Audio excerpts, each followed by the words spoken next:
Good morning, class 7. So, today I'm going to teach you the story from the Astor book, Attila. So, let us start off here.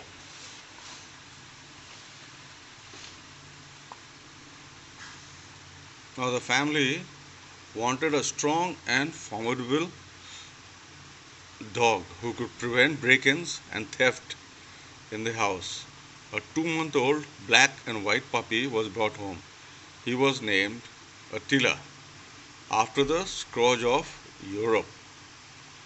He had square jaws, red eyes, a pug nose, and a massive head.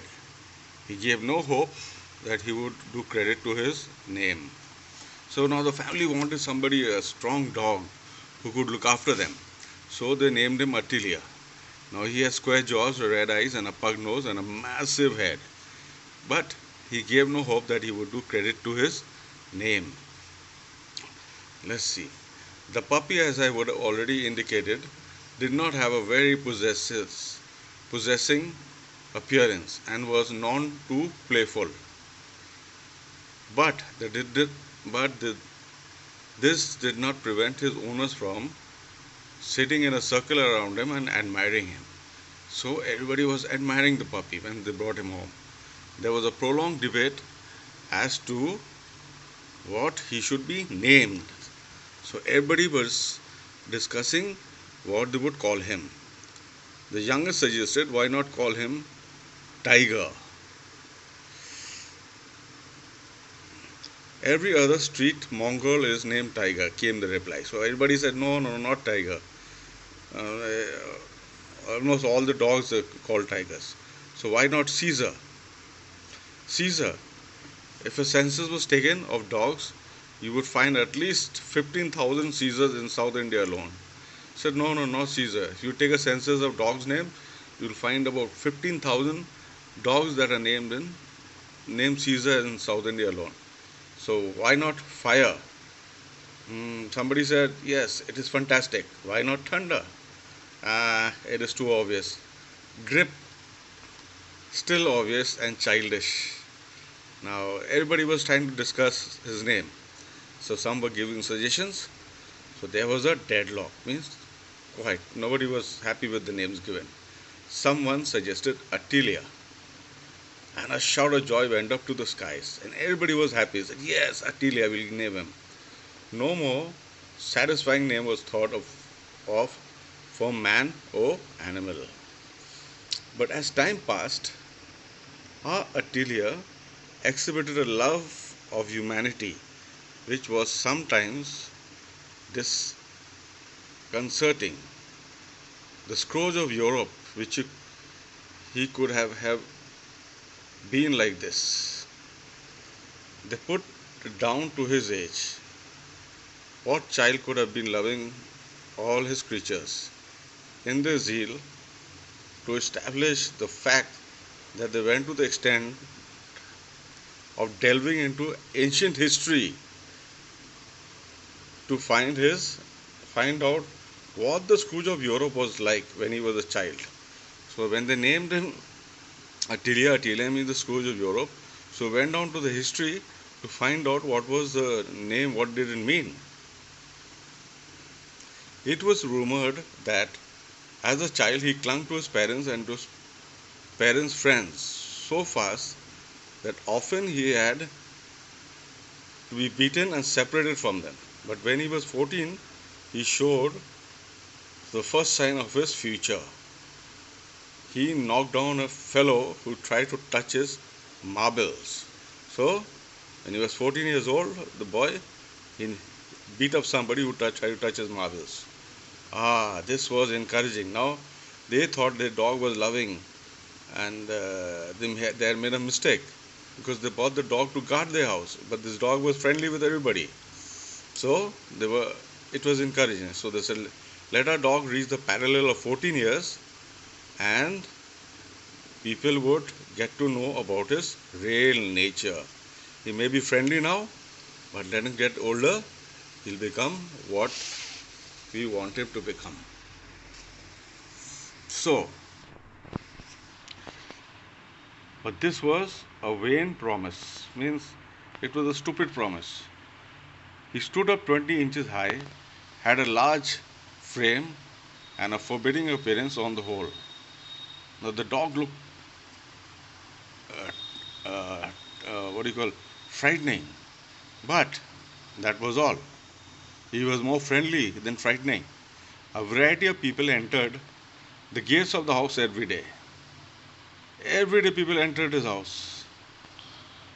Now, mendicants means beggars, bill collectors, postmen, tradesmen, and family friends. All of them were warmly received by Attila. Attila did not bark at them. Any strangers came, he just loved them. He wanted to play with them. The moment the great the gate clicked, he became alert and stood up looking towards the gate. By the time anyone entered the gate, Attila went blindly charging forward. So anybody entered the gate, a stranger, known people, anybody. He did not bark. He went charging at the gate to be friendly with them. But that was all. The person had only had to stop and smile, and Attila would melt. Attila would melt. He would behave as if he apologized for even giving an impression of violence. So Attila thought he was very friendly. He wanted to be very friendly with people. So when people came, he thought sometimes he charged and he was sorry for that. So he would know, he would lower his head, curve his body, tuck his tail between his legs, roll his eyes, and moan as if to say, "How sad that you have mistaken my gesture. I only hurried down to tell you, to greet you," till he was patted on the head, stroked, and told that he was given. He would be in extreme misery. So, this dog, instead of being a guard dog, he became a over-friendly dog. Gradually, he realized that his bouncing advances caused much unhappiness. So, gradually he noticed that his family members was not liking the idea that any strangers coming and this dog was becoming friendly. Unhappy misunderstanding. And so, when he heard the gate click, he hardly stirred. He merely looked in that direction and wagged his tail. The people at home did not like this attitude very much. Now, the people didn't like this attitude because they did not bring him for that. They brought him to be a guard dog, to bark, to make a noise. But he wouldn't do that. They thought it was rather a shame that they bought a dog. Why not change his name to Blind Worm? Somebody asked. So somebody said, why not change his name to Blind Worm? Eats like an elephant, said the mother of the house, of the family.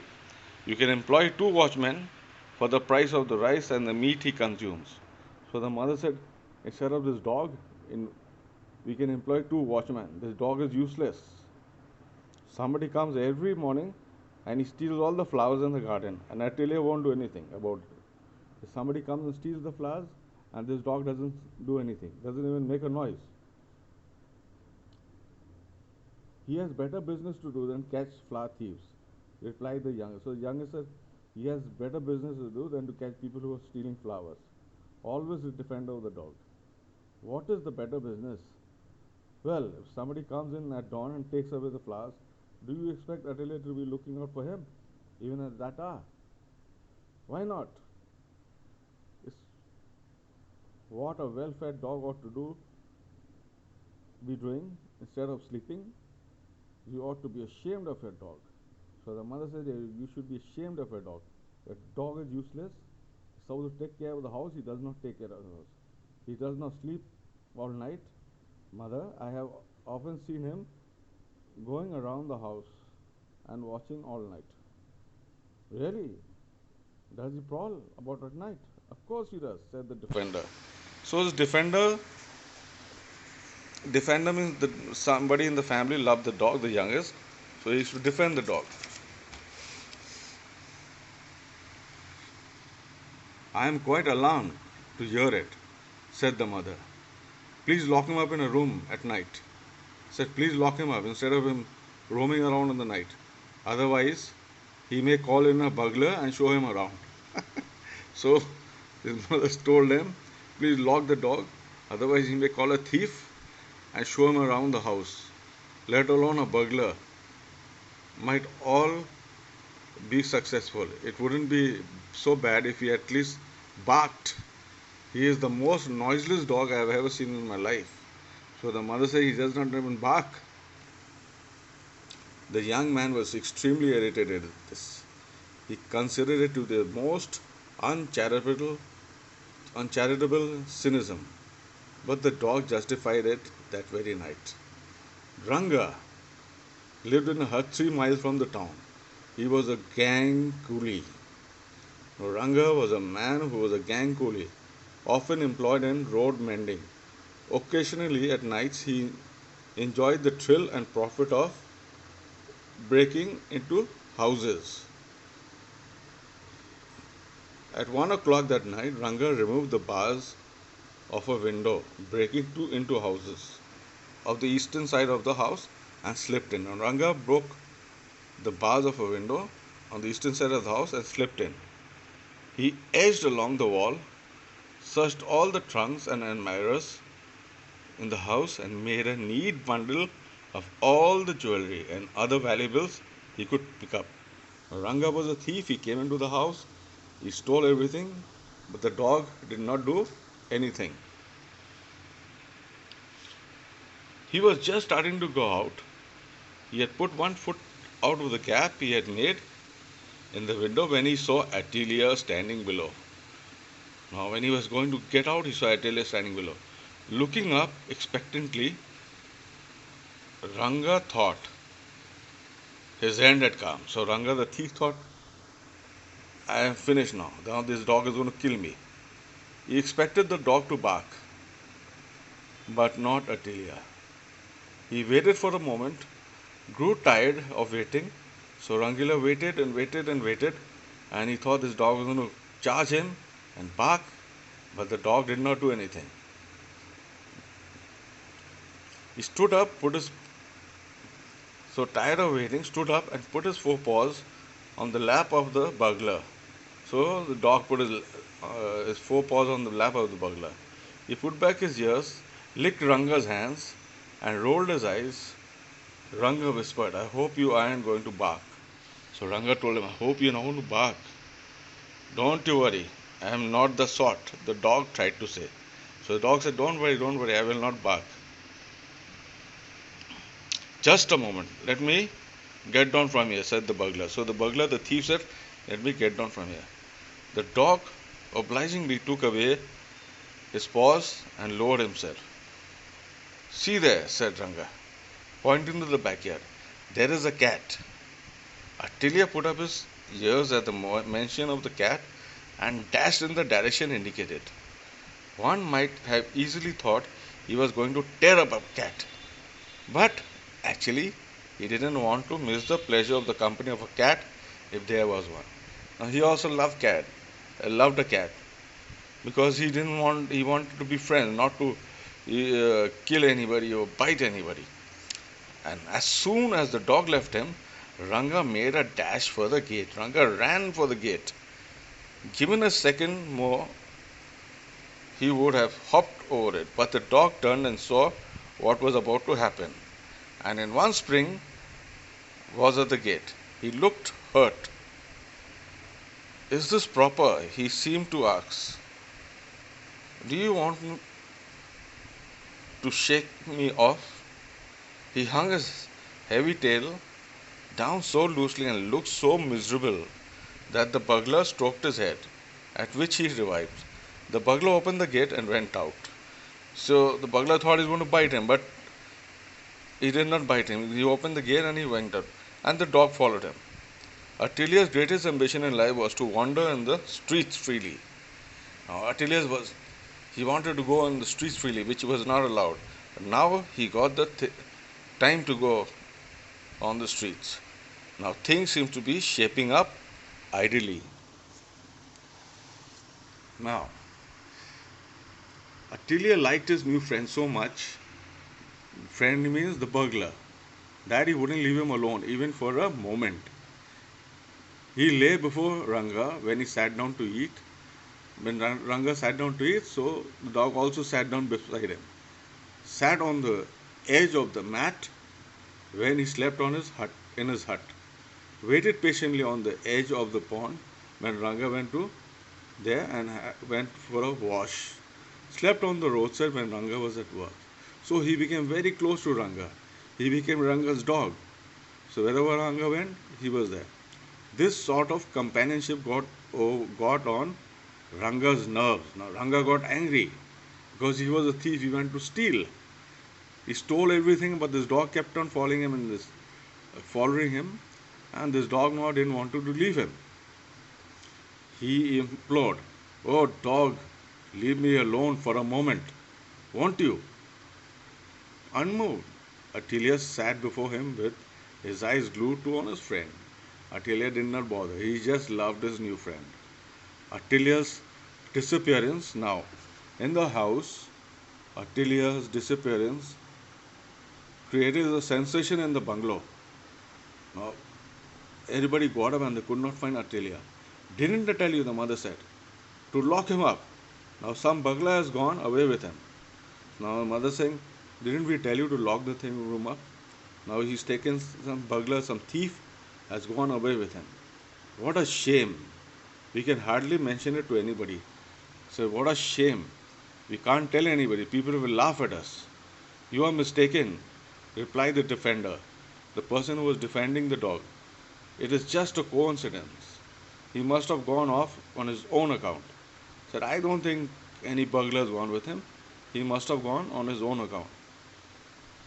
If he had been here, no thief would have dared to come in. Whatever it is, I don't know if we should, after all, thank the thief for taking away the dog. So the mother said, whatever it is, we don't know whether we should tell the thief, thank you for taking away the dog. But the dog was useless. He may keep the jewels as a reward for taking him away. Shall we withdraw the police complaint? So said, shall we withdraw the police complaint?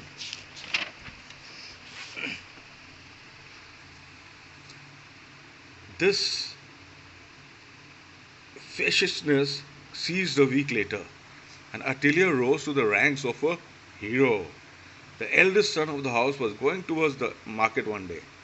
He saw Attila trotting behind someone on the road. So he saw Attila trotting behind somebody on the road. He was walking. Hey! Shouted the young man, at which Ranga turned and broke into a run. So the eldest boy shouted, hey! Ranga turned around and saw this man and he started running. Attila, who always suspected that his new friend was waiting for the slightest chance to desert him, galloped behind Ranga. Now Attila, who knew that this thief was waiting for the chance to get rid of the dog, so he started running. So the dog started running behind him. Hey Attila, shouted the young man, and he also started running. Attila wanted to answer the call after making show of his friend. So Attila wanted to answer, but after making show of his friend. And so he turned his head for a second and galloped faster. Ranga desperately started running more faster. Attila determined to stick to him at any cost. So Attila said, no, I must be very close to my friend, my new friend, the thief. As a result, he ran so fast that he overtook Ranga and clumsily blocked his way. So he ran so fast, he came in front of Ranga and blocked his way. And Ranga stumbled and fell over him. As he rolled on the ground, a piece of jewelry which was taken to a receiver of stolen property flew from his hand. Now, the jewelry which he had stolen from the house flew from the thief's hand. The young man recognized it as it belonging to his sister and sat down on Ranga. So he caught Ranga and he sat down on him. He said, you thief, you are the one who stole the jewelry. A crowd collected and the police appeared on the scene. Attila was the hero of the day. Even the lady of the house softened towards him. Even the lady her feelings became good for the dog. Now she was not grumbling about the dog. She said, whatever one might say of Attila, One has to admit that he is a very cunning detective. He is too deep for words. It was as well that Atelier had no powers of speech, otherwise, he would have burst out into a lamentation, into expression of great sadness, which would have shattered the pedestal under his feet. So, I hope you understood the story. They bought a dog. The dog was actually a useless dog. He was friendly with everybody. They bought him as a guard dog, and he became friendly with the thief. And when one of the elder boys saw him on the road along with the thief, he was calling the dog. The thief thought, and the boy was calling him.